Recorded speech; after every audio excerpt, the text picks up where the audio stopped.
Si jeni Guzali, si kaluat? Mirë? Si jeni? Si keni qenë? Mirë? Si jeni vajzë? Si kaluat? Mirë? Si jeni? Sa kohë keni qëndruar në regjiment dhe në bashkinë e Vaudesit? Atëherë në bashkinë e Vaudes, mamografia operon për 2 ditësh tashmë. Kemi ardhur këtu te regjimenti, është vendosur mamografia dhe kanë kryer të gjitha gratë të cilat kanë pasur nevojë për një vizitë.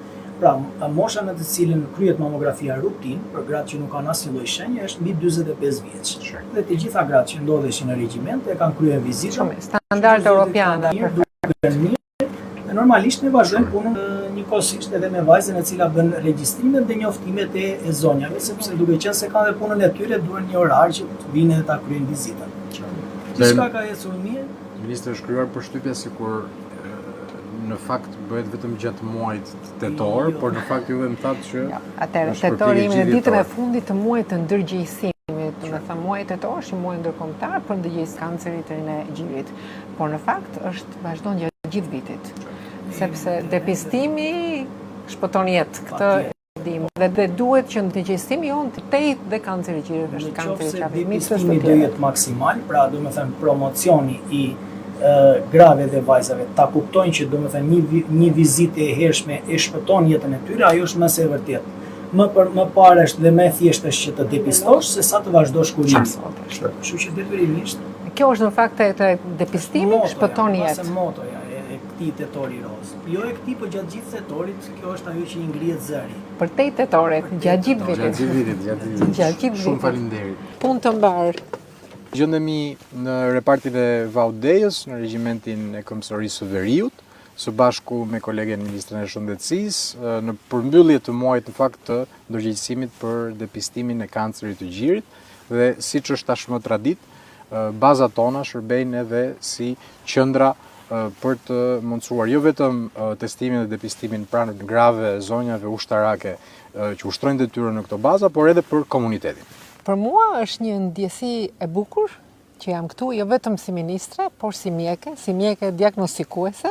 Jemi vërtet në ditën e fundit të tetorit, por ama depistimi dhe parandalimi i kancerit gjirit vazhdon gjatë gjithë vitit. Në fakt, deri tani kemi kryer gati 16.000 mamografi, stacionare dhe lëvizse. Për mua ka edhe një rëndësi tjetër, sepse jemi mes vajzave, motrave, nënave të forcave të armatosura. Mbrojnë kufit, po mbrojmë jetën me depistim. Është një mesazh që dua ta jap prapë përkatësi të dyfisht dhe si mjeke, sepse duhet të ndërgjegjësohemi për mbrojtjen e shëndetit. Ku kemi efektiv prej 340 thellësh, e krahas detyrave tona. Ato që lidhen me sigurinë dhe mbrojtjen e krymë një sër detyrash, ato që i themi operacione jo luftërake.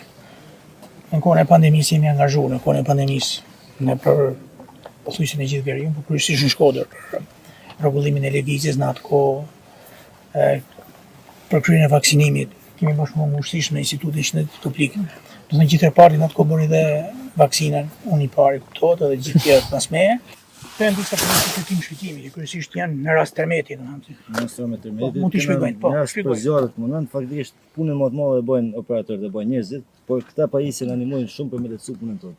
Praktikisht ky është thjesht një kapacitet fillestar që i mundson bazës që t'i vinë ndihmë institucioneve vendore të cilat kanë përgjegjësinë për menaxhimin e emergjencave civile. Por ajo që jemi duke bërë në bashkëpunim me Agjencinë Kombëtare të Mbrojtjes Civile dhe brigadën e bazës mbështetëse të emergjencave civile, ne do krijojmë një bazë të dytë praktikisht shumë afër prej këtu, shumë pak kilometra larg në Bushat. Dhe praktikisht ajo do funksionojë si një qendër rajonale të emergjencave civile me personel ushtarak, me personel civil dhe me personel mjekësor, pikërisht sepse bazat duhet funksionojnë edhe në dobi të komunitetit, jashtë detyra operacionale kanë edhe përgjegjësi ndaj komunitetit civil. Emergjenca na bashkon, si e the, mbi shëndetësinë dhe mbrojtjen.